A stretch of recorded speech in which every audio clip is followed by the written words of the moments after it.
नमस्कार दोस्तों, स्वागत है आप सभी का हमारे YouTube चैनल में। आज मैं आपके लिए लाया हूँ बीरप्पन के बारे में। बीरप्पन के नाम से प्रसिद्ध कूच मुनिस्वामी बीरप्पन दक्षिण भारत का कुख्यात चंदन तस्कर था। चंदन की तस्करी के अतिरिक्त वह हाथी दांत की तस्करी, हाथियों का अवैध शिकार, पुलिस तथा वन अधिकारियों की हत्या व अपहरण के कई मामलों का अभियुक्त था। कहा जाता है कि सरकार ने कुल 20 करोड़ रुपए उसे पकड़ने के लिए खर्च किए, प्रति वर्ष 2 करोड़ रुपए। बाल्यकाल पर नजर डालते हैं। बीरप्पन का जन्म 1952 को हुआ था। चरवाहा परिवार का यह एक सदस्य था। बचपन के दिनों वह मूला कोई नाम से जाना जाता था। 18 वर्ष की उम्र में एक अवैध रूप से शिकार करने वाले गिरोह का सदस्य बन गया। अगले कुछ सालों में उसने अपने एक प्रतिद्वंदी गिरोह का खात्मा किया और संपूर्ण जंगल का कारोबार उसके हाथ में आ गया। उसने चंदन तथा हाथी दांतों से पैसा कमाया। एक नजर डालते हैं बीरप्पन के कृत्यों के बारे में। उसका 40 लोगों का गिरोह अपहरण तथा हत्या की वारदात करते रहते थे, जिनके शिकार प्रायः पुलिसकर्मी या वन्य अधिकारी होते थे। बीरप्पन को लगता था कि उसकी बहन तथा उसके भाई की हत्या के लिए पुलिस जिम्मेदार थी। बीरप्पन प्रसिद्ध व्यक्तियों की हत्या तथा अपहरण के बल पर अपनी मांग रखने के लिए कुख्यात था।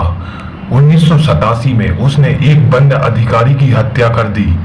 10 नवंबर 1991 को उसने एक IAFS ऑफिसर पी श्रीनिवास को अपने जंगल में फंसाकर उसकी निर्मम हत्या कर दी।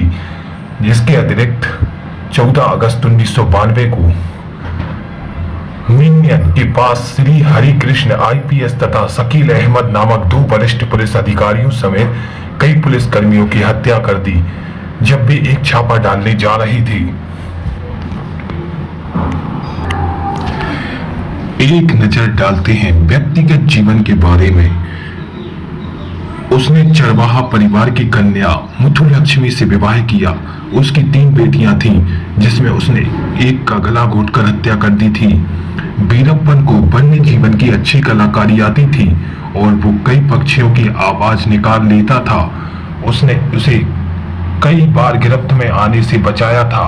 ऐसा भी कहा जाता था कि उसने अंग्रेजी द फिल्म द गॉडफादर कोई 10-100 बार देखी होगी।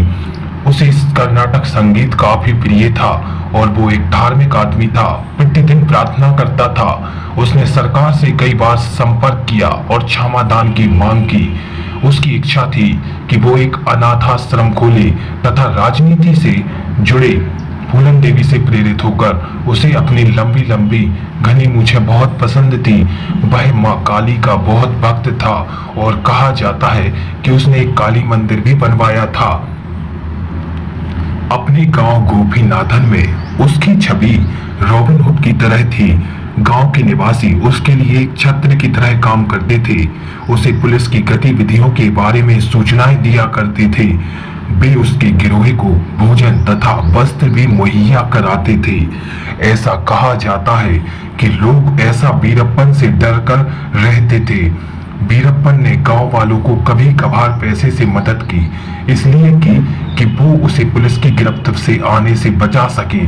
उसने उन ग्रामीणों को क्रूरता से मार डाला जो पुलिस को उसके बारे में सूचनाएं देते थे। उसे 1986 में एक बार पकड़ा गया था, पर वह भाग निकलने में सफल रहा। वन्य जीवन पर पत्रकारिता करने वाले फोटोग्राफर कृपाकर, जिसने उसे एक बार अपहरित किया था, कहते हैं कि उसने अपने भागने के लिए पुलिस को करीब 1 लाख रुपए की रिश्वत दी थी।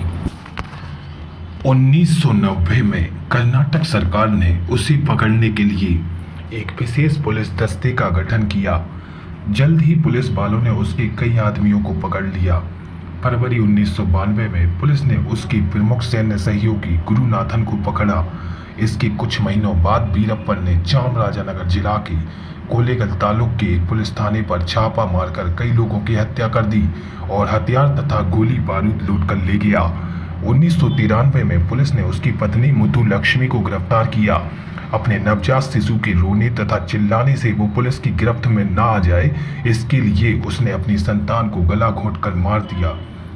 18 अक्टूबर 2004 को उसे मार दिया गया। उसके मरने पर कई तरह के विवाद हैं। उसका प्रशिक्षित कुत्ता तथा बंदर उसके मरने के बाद प्रकाश में आए।